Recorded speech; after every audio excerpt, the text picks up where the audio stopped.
not be that business that does all of them in one day. It just pisses people off. You can build a 6-figure business with 10 hours a week, 100%. So if you don't know your strategy, your location, your service, then you don't know what your unique selling points are. If you don't know your unique selling points, then you don't know how you're alleviating pain and creating pleasure for your customer avatar.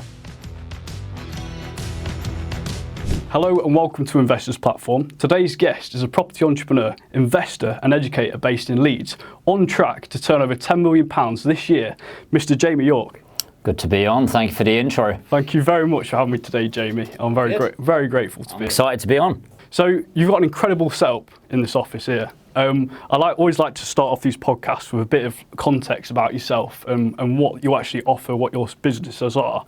So would you be able to summarise what your services are, what you run Aspire Property Group and how you actually co-founded this company? Yeah, sure. So I'll start with what we do. So we're sort of quite a holistic company and we're very service based. So what we're ultimately on the front end of the business is trying to be solutions focused around people that are interested in getting into property.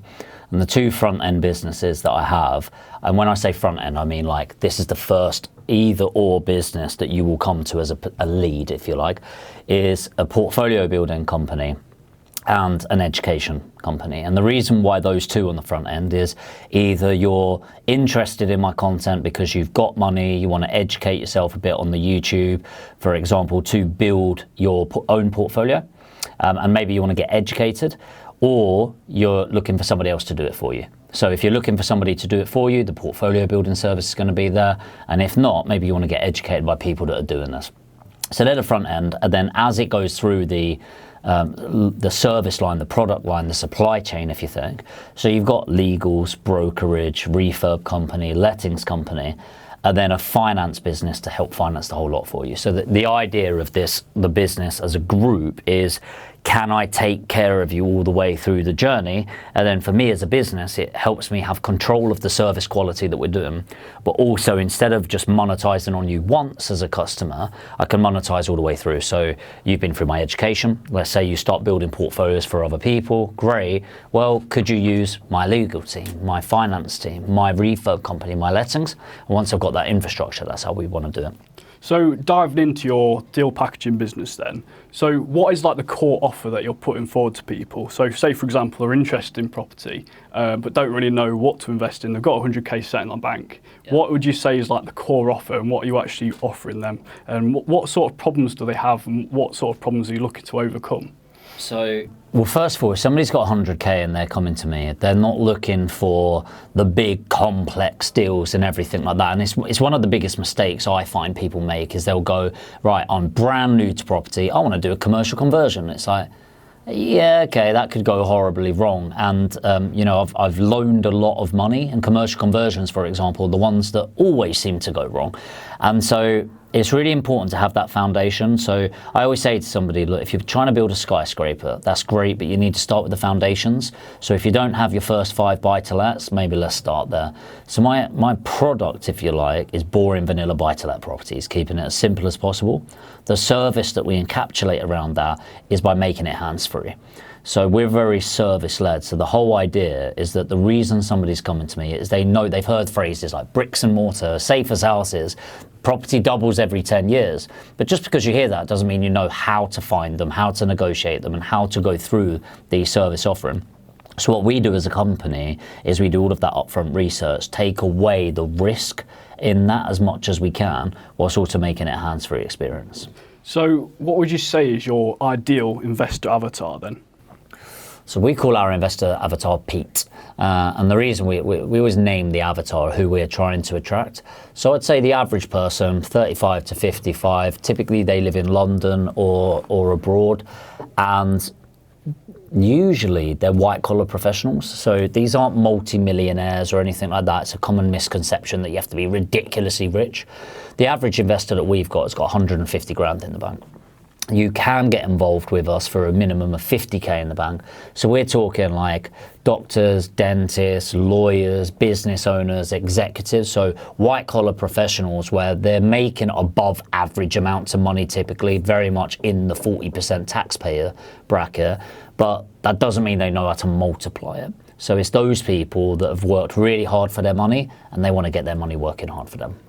You mentioned earlier, and it resonated with me a bit because I used to be like this. I used to have shiny penny syndrome. So I'd look at commercial conversions, I'd look at developments, I'd look at rent to rent, I'd look at everything. And I started watching your videos, and I was actually, when I started watching your videos, I was going, yeah, buy to lets, actually, that's a good idea. Just focus on buy to lets. Just focus on that one strategy. When you speak to all these investors that come in, watch your YouTube channel, how do you eradicate that kind of shiny penny syndrome? I don't think you can eradicate it completely. I think often people answer their own questions. So you go, why commercial conversions? Oh, because it can make loads of money. Okay. Is it fair to say that if anything can make a lot of money, it can lose a lot of money? Yeah. So how do you think you could lose a lot of money in commercial conversions? Oh, I don't really know. Okay, how can you make a lot of money in commercial conversions? Well, if the project goes right, okay, what does a project going right actually look like? And they can't answer it. And it's like, look, if you can't answer the basics of this, is it fair to say that you might make some mistakes? Right. With a buy-to-let, you're not about to become completely rich. It's not get rich quick in any way, but is it a safe, substantial, consistent return? Yeah. So often when people are looking at alternatives, almost always it's greed-led. You know, how quick can I make massive amounts of money? And that's a big problem with investors, people looking to get into business. And the reality is that actually, I just ask good questions, and then often they're unveiling their own mistakes as you go through it. And then when you put something in front of them that actually is, like, think about these people, say you got 100 grand. These aren't people that are like, oh, I'm earning hundreds of thousands a year. More than likely, they've spent the last 10, 15 years saving up that money. Sometimes they've inherited it from their mum or dad that worked for 40 years to build that. And it's like, do you really want to risk that right now? Because sometimes it's not the return on investment, it's the return of the investment. And the reality is, by buying buy-to-lets, you can near guarantee the return of investment that you've put in. You cannot say the same for HMOs that you get in commercial valuations on, serviced accommodations where you've got guests in 15 times a month, and you certainly can't do it for commercial conversion. So a lot of people focus on when everything goes right, what's the ultimate win? Well, yeah, okay, go and buy a bit of land and develop a block and get every money in. If everything goes well, yes, buy-to-let is probably lower on your priorities if you can guarantee everything goes well. But that's just not reality. So what if everything goes wrong? Well, developments, commercial conversions, you can lose every single penny you've got, and worse, you can absolutely go bankrupt. Would that happen with buy-to-lets? No. Like, who the fuck goes bankrupt from having a few buy-to-lets? Just doesn't happen. And so it's helping align people into the reality of investing, that it's not all glossy-eyed, you know, and everything. When something goes wrong, how does it go wrong? And then suddenly people's risk appetite comes into it. Yeah. People want the returns, they just don't want the risk that's associated. So I've been on your education, Jamie, EPTA. The first thing you say is marketing is the lifeblood of your business. You've absolutely smashed YouTube this year. Over 100,000 subscribers this year, which is insane. Congratulations. Thank you. So how has your deal packaging business changed since starting YouTube? Well, it's grown massively. I think YouTube is an amazing platform, dependent on your communication style. So I can do stuff like this. I can talk, I can have a conversation. If you ask me to write something down, I'm useless, like really poor. And so you need to know what your own strengths are. But the cool thing about it is you're building trust. And so when somebody's buying from you, there obviously has to be desire, pain, pleasure, whatever it is, and then trust the fact that you're going to do that. So number one, it's not really a hard close, because they're on the phone because they're interested in property. They've come from my YouTube because they've been watching my YouTube, which means there's a level of trust in me already. There's also a load of people that will watch my YouTube and go, nah, bollocks, don't buy into them. So that's cool as well. Like, I'm not going to be everyone's cup of tea. So number one, it's pivotal from the trust point of view. Like the quality of lead that comes in is really powerful because they already know, like, and trust us. And now it's just deciding what's the pain, can we help them get out of it, are we the people? But also from a scaling point of view, I'd say across the group, it probably adds maybe 4 million a year, I would say, now in revenues. So it's quite a lot of lead source. the biggest impact for me, because it's small in the grand scheme of things, like we very much as a team believe the YouTube is at the beginning of the journey, and we're a baby channel in the grand scheme of things. And what I'm really excited about is how can we reach 1 million subscribers, 10 million subscribers, and more importantly, what value do we need to be adding to people to do that?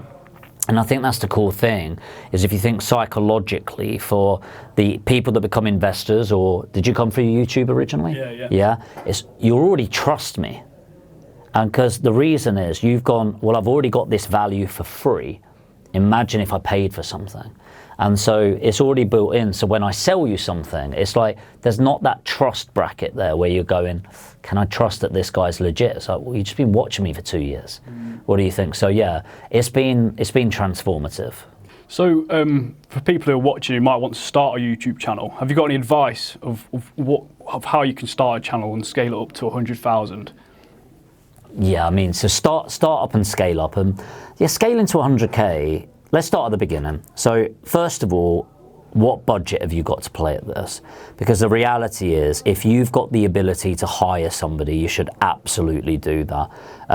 For me, honestly, well, I've got a team now that do it, and it's headed by Alex, and he keeps me really accountable.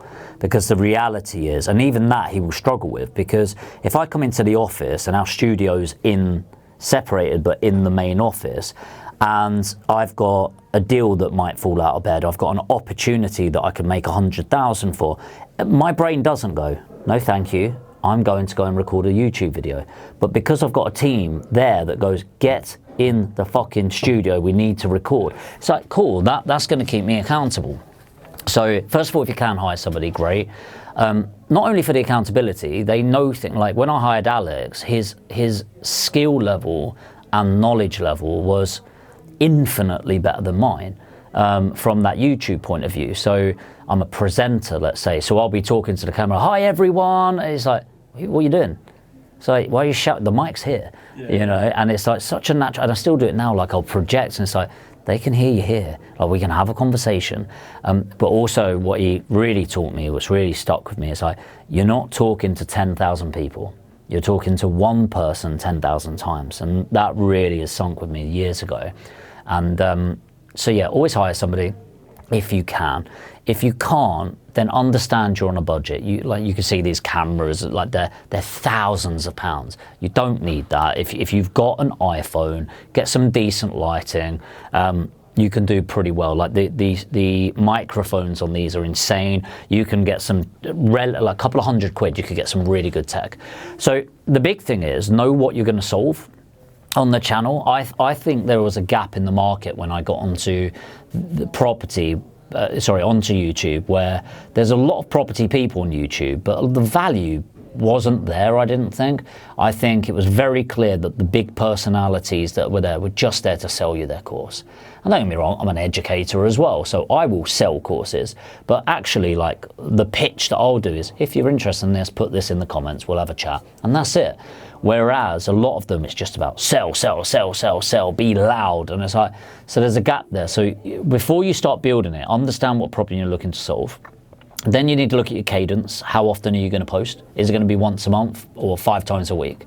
And what we've learned is, in general, as long as the quality is the same, which is a big if, then the more you do, the more views you're going to get within reason.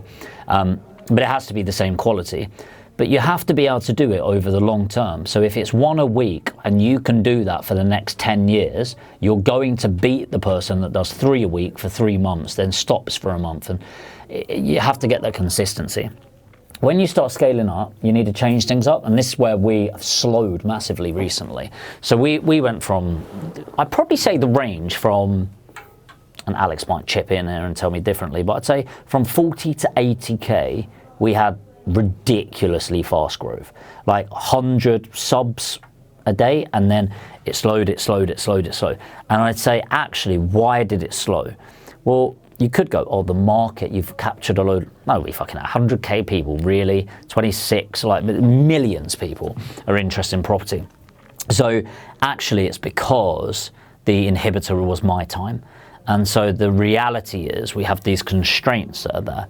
So you can do what you can. We can get creative. We can get, okay, different angles. The media team can be more creative in how they edit, which is absolutely key for getting like, not viral videos, but better videos that are going to scale.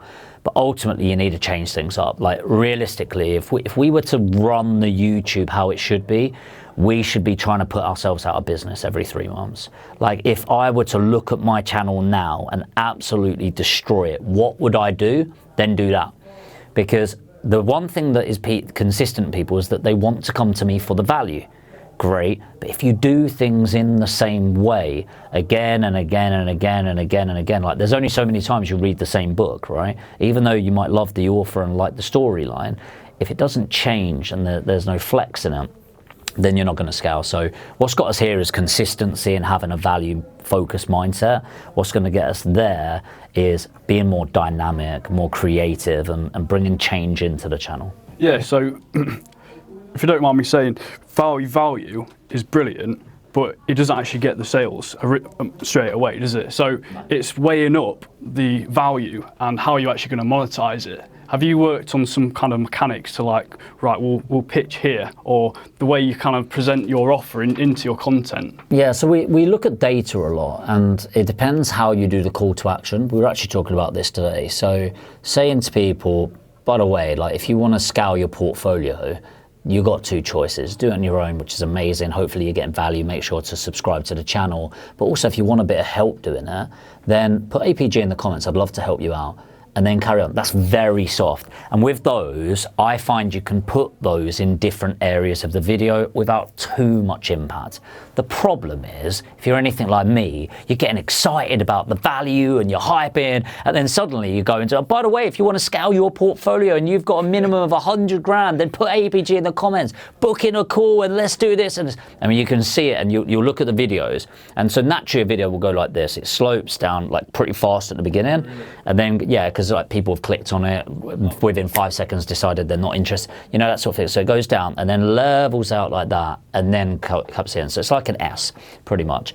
But you'll notice when I get too excited about the pitch, it will go down and then it peaks like that, it troughs down. And what that's doing is people are just dragging the video and just skipping it, right? And so that's a really good tell that I did a poor job there, and that's on me.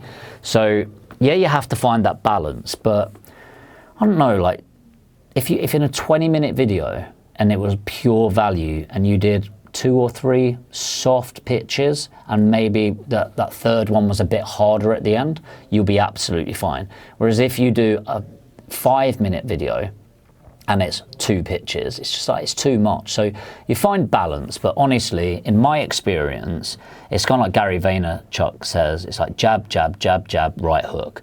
And it's like the more jabs you do, the more that right hook's gonna do damage. And so you need to be clear on what you want. The longer you spend adding value before you ask for anything in return, the more you're gonna get in return. So massive delayed gratification. Like if you just become, we got some feedback on a video recently where I was talking about a partner of mine that we work with, and was basically, the video was like, this was just a pitch.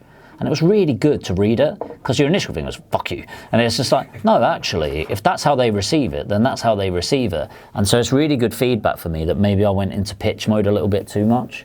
In reality, you will never regret adding more value to your customers, ever.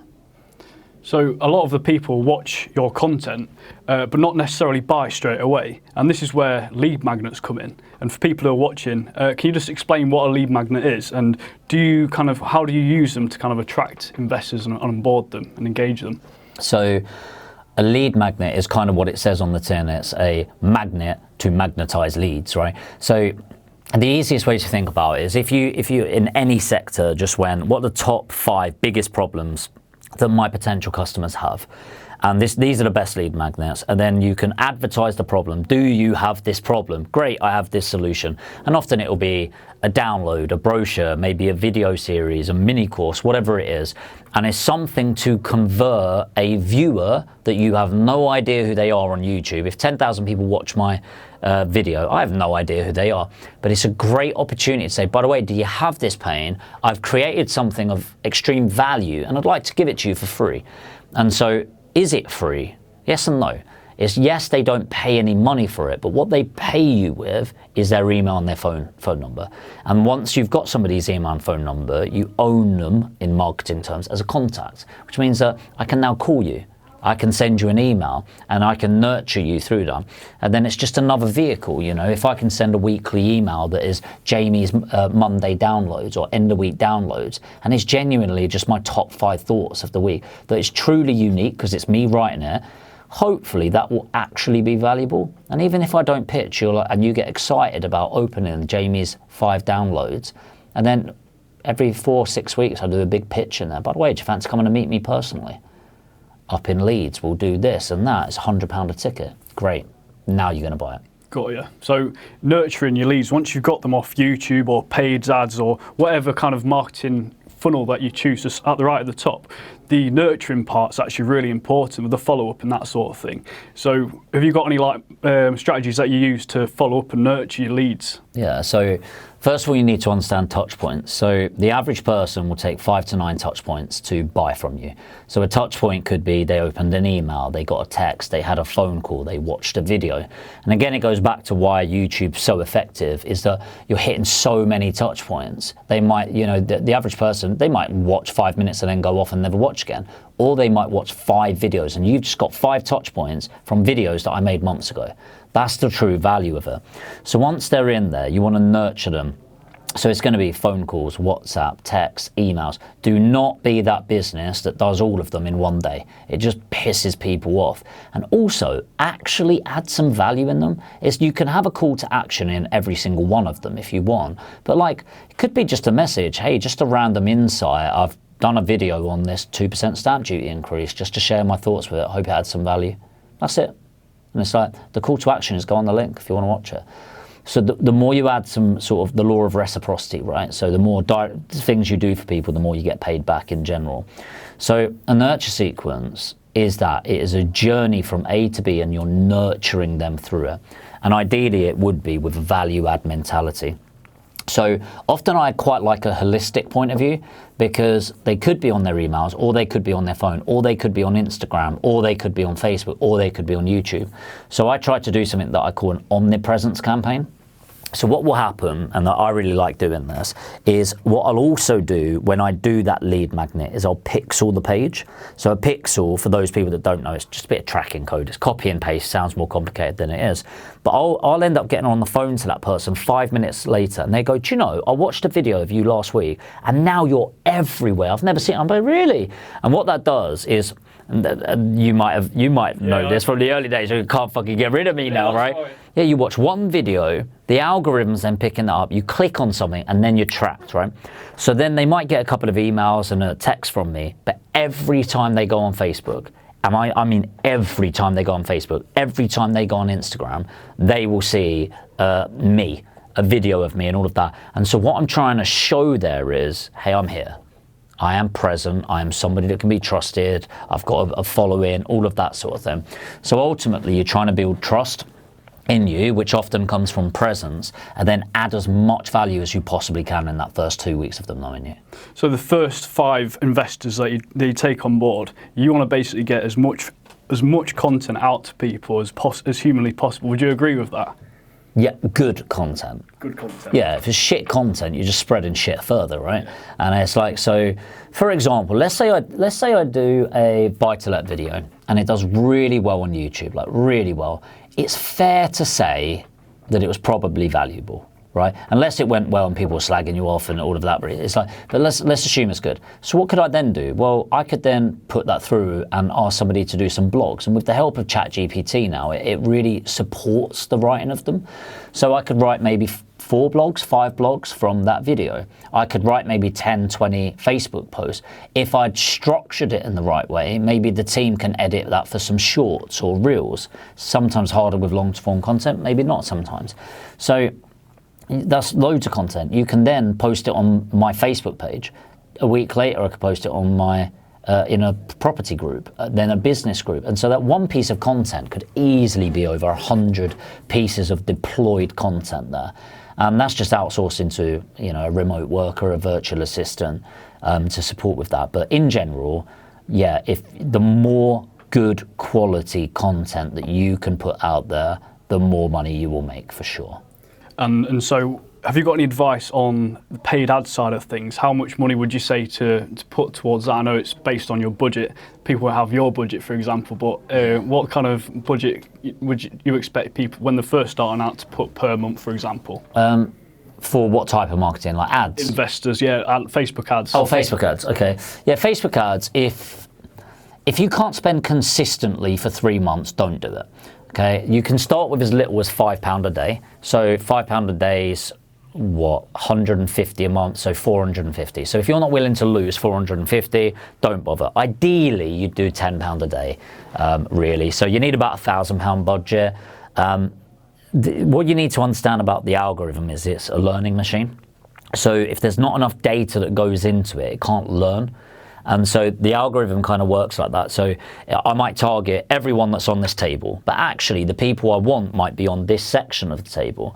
But if I'm only, obviously, the more money you spend, the more people will see the ad. Okay, so you can't just go, oh yeah, setting up an ad, £5, and everyone sees it. £5 might do this small circle here, but it might be completely the wrong data points.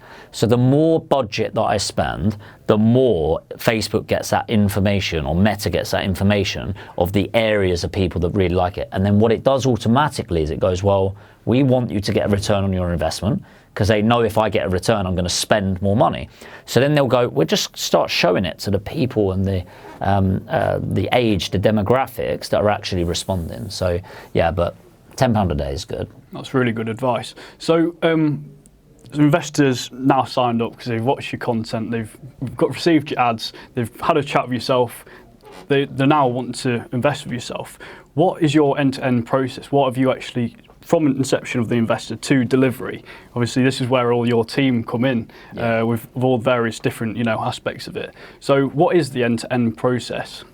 So investor lead comes in. First thing we do is call them and qualify them. So are they ready, willing and able? Because there's no point spending an hour, 2 hours with somebody. It's like, yes, we want to add value, but we're not a charity.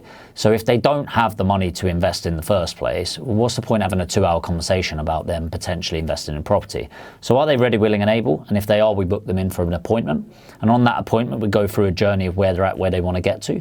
And we can figure out that gap and if we're the person to bridge that gap. And if we are, we'll put forward a proposal of how we work. If they say yes, we've got the sale, right? They then pay us up front as a retainer. So we're kind of like a personal shopper for them now. We go shopping for them. And that's where the packs come in, property acquisition consultants.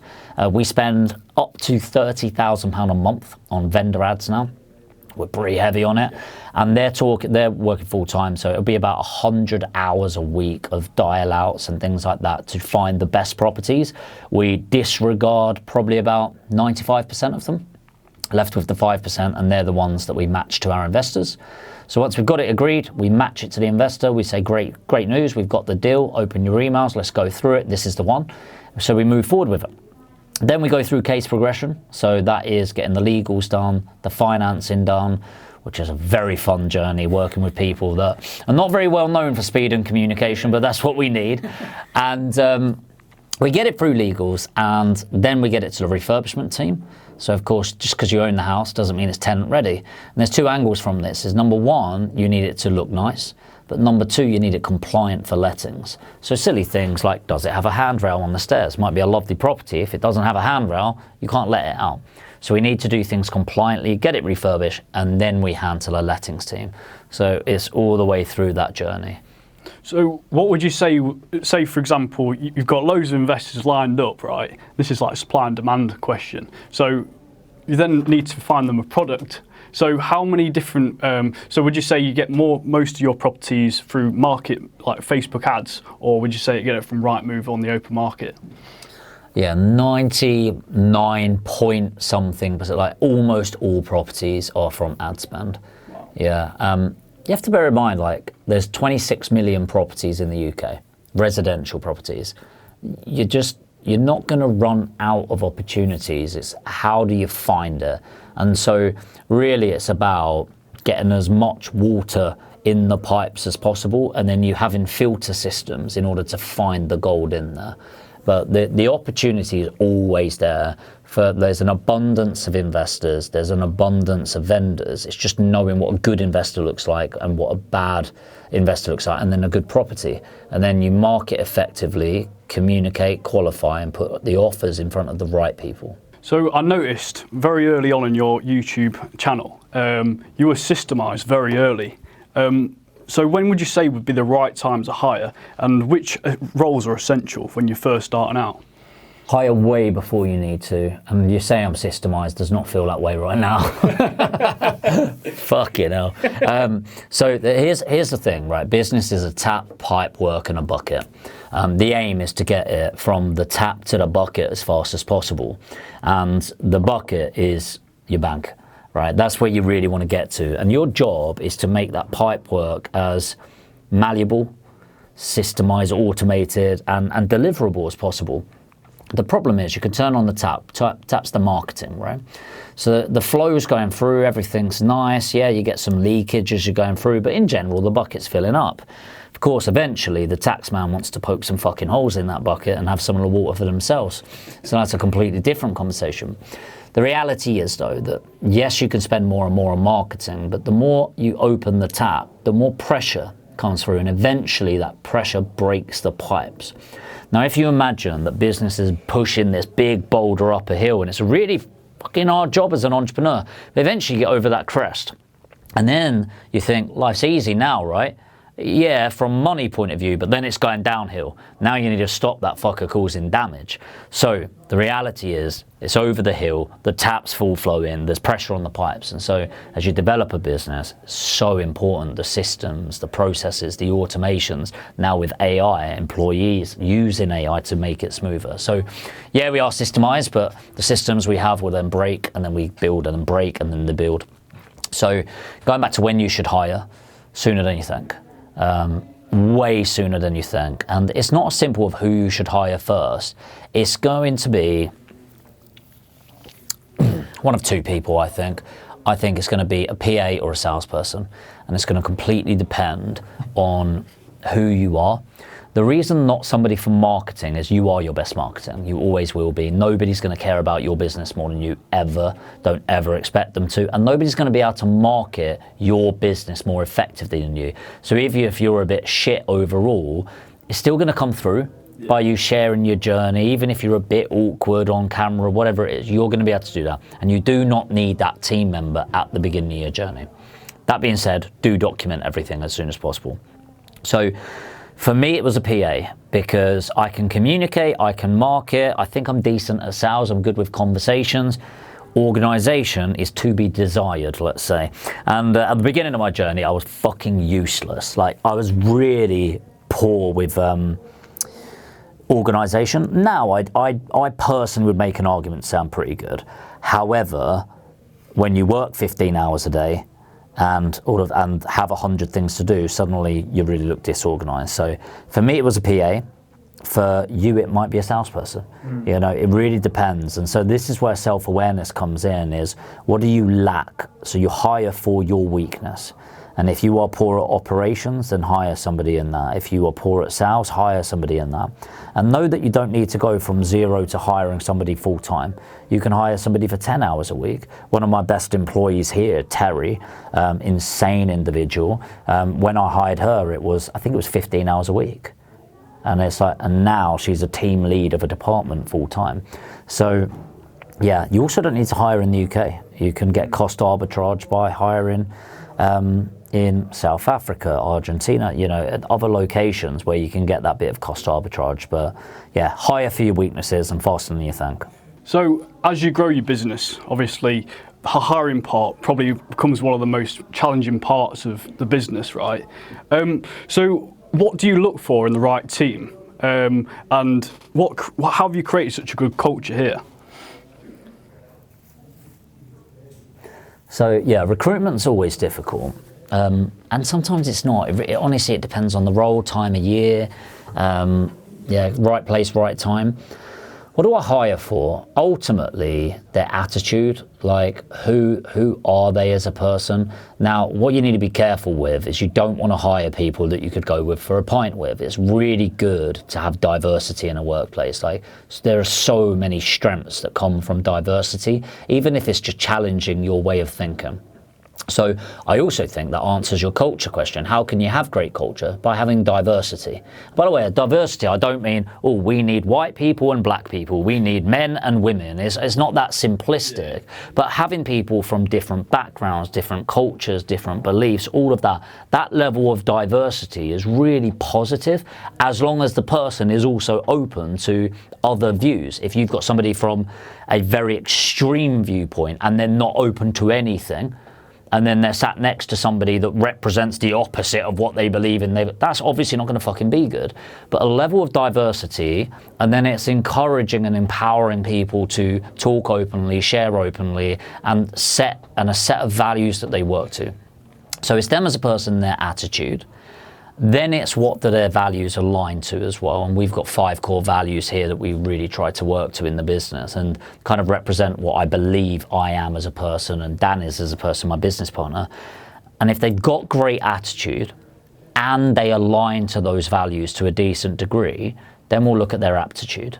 And their aptitude can come from like their natural skill set. And I do think their natural ability is more important. Like if I've got somebody that can barely make eye contact with me or communicate, I'm probably not going to put them in a sales role. So you have to be logical. But in my experience, across the company as well, it's who you hire, not what they can do straight away.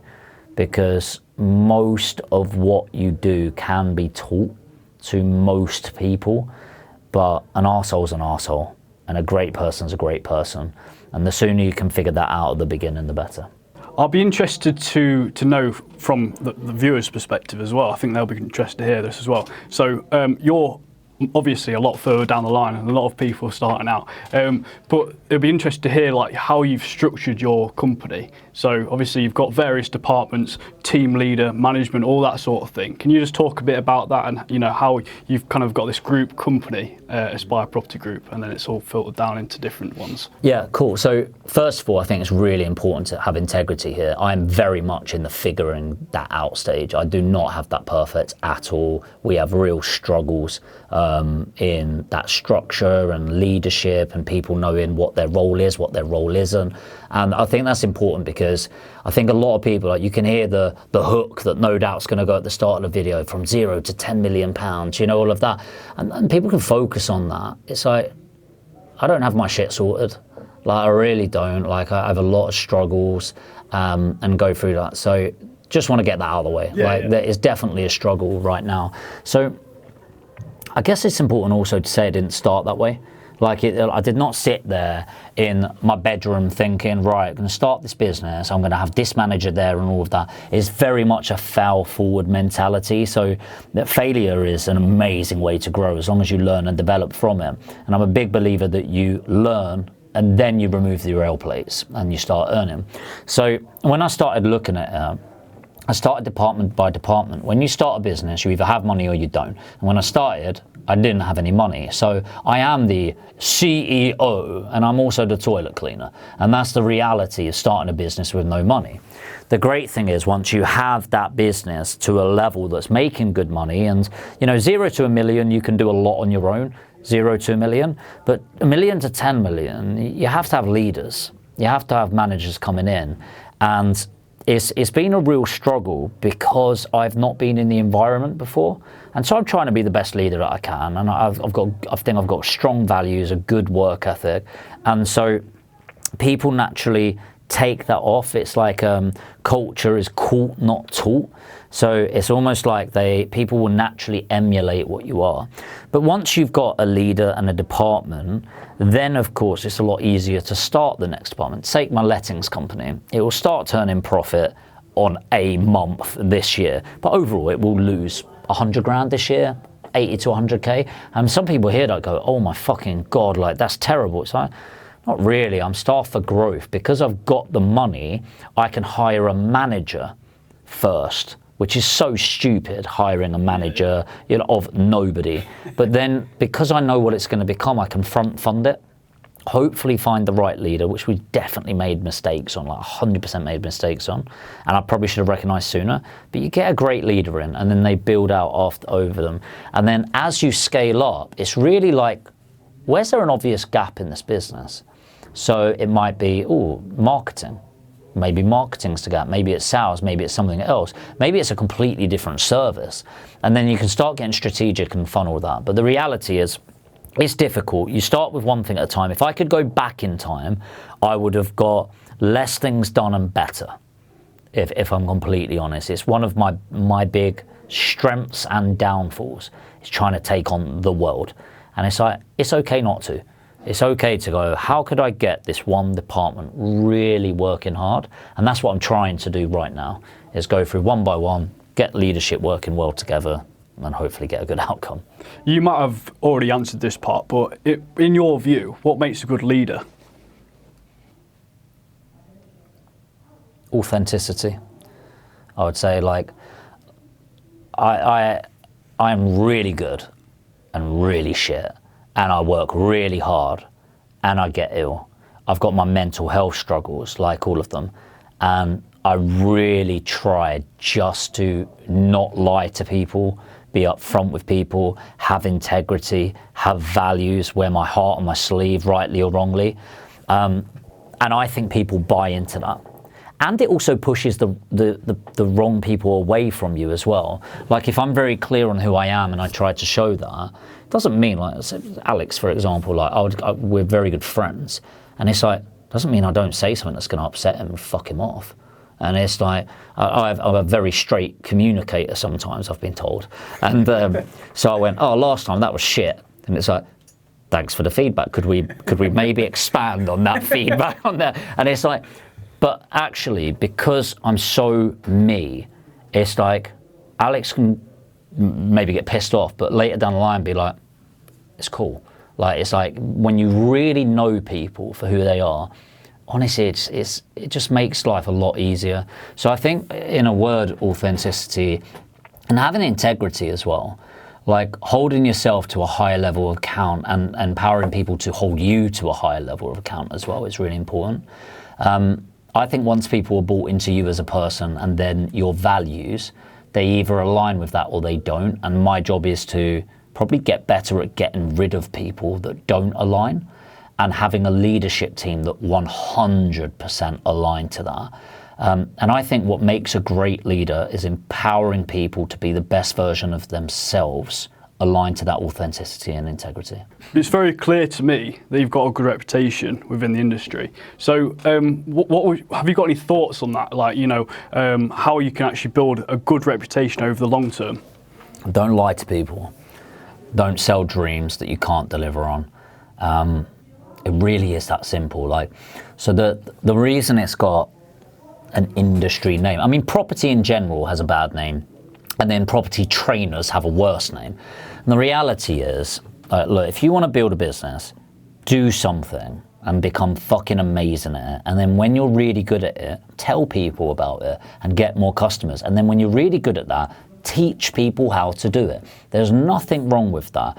The reality is, I was a multi-millionaire before I taught one student. Not paid for a student either. I was a multi-millionaire through property. And yet even now, I did an interview the other day with another lad, probably a couple of months ago now, and the comments are all bullshit. You make all your money selling courses and all of that. And it's like, okay, like, fine. You're not going to please everyone, but honestly, the reason an industry has a bad name, whether it's this industry or not, is usually for a good reason.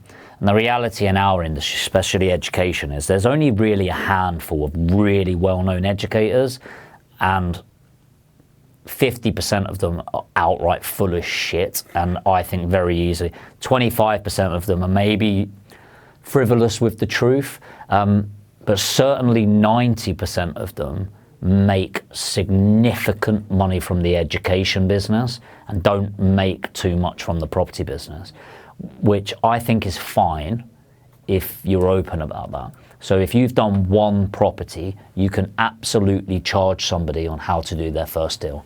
But you might charge a couple of £100, you know, for it, not 20 grand. Whereas if you've done, I do hundreds of deals a year, then you can do that. So yeah, building a brand is just having integrity. I think putting yourself out there, communicating as effectively as possible, watching the data, you know, certain things that you're talking about resonating with people, and then understanding that no matter what you do, there's always going to be a percentage of people that just think you're full of shit. And the reality, and I'll give a great example. I actually got to a point once, and I should never have rose to it, but it really fucked me off to the point where I was like, do you know what? Here's my bank account. And I just showed it, and it wasn't like a cocky thing. It was like they were saying, you don't make money, but I showed my bank account. The first comment, photoshopped. So then I went like that and scrolled up, and it was like edited. This is AI.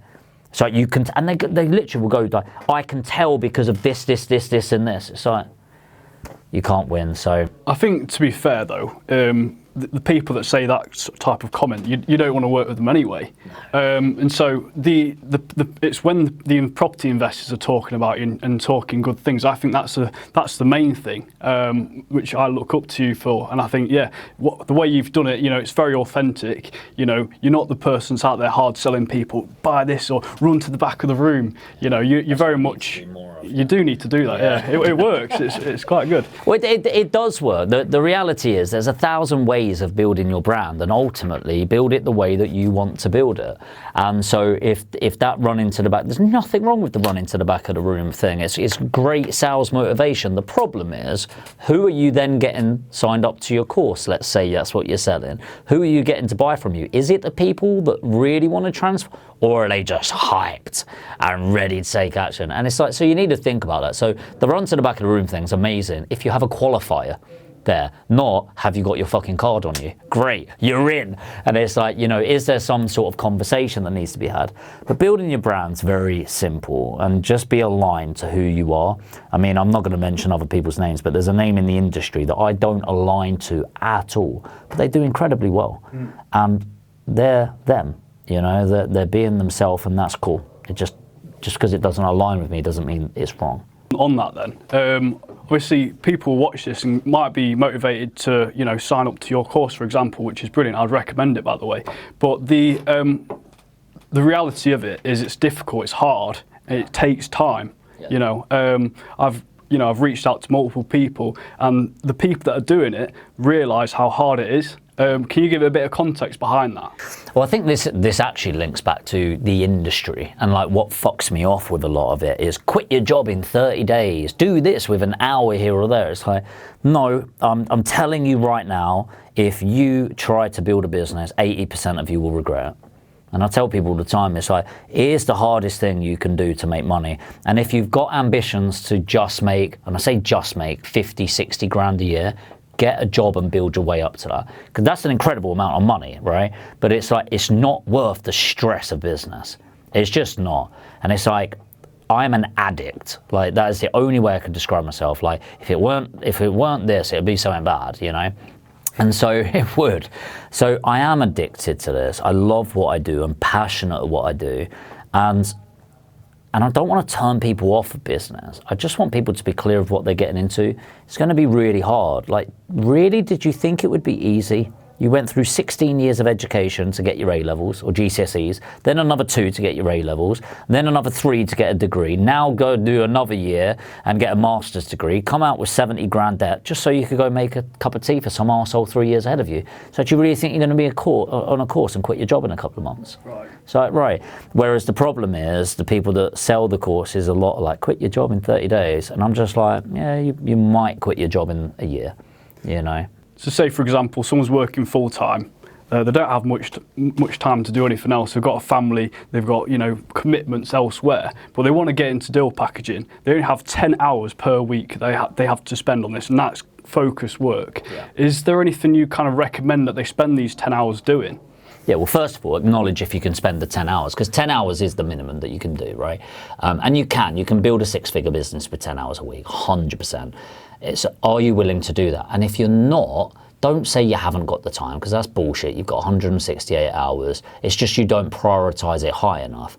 And that's not a bad thing, by the way. Like if somebody goes, I've got kids. So I'm not saying prioritize this over your kids. I'm not saying, well, get rid of one, you know, like chuck them out. It's like, no, you're going to have to prioritize and make sure you can. When you can, it's think of the first step. So the first question is, do you know what your service is? Yes or no? So if you don't know your strategy, your location, your service, then you don't know what your unique selling points are. If you don't know your unique selling points, then you don't know how you're alleviating pain and creating pleasure for your customer avatar. And if you don't know your USPs and how you benefit people, then how the fuck are you going to market to attract the people that you don't even know what problem you're solving? So strategy, location, service, USP. First of all, that's where you need to spend your time. If you know all of that stuff, then you start marketing. The question is, do you have an investor, yes or no? If no, do you have leads, yes or no? If no, start marketing. And that's it. You do marketing, switch it up consistently. And then, do you have leads? Have you called them? Have you communicated them? So if you think about that funnel of strategy, location, service, USPs, marketing for investors and vendors, you build awareness of who you are, communicate effectively, extract them as a lead, get their name, number and email. Then it take them through that lapse process I said. So get the lead, qualify them, book an appointment. On the appointment, take them through a proposal, get the sale.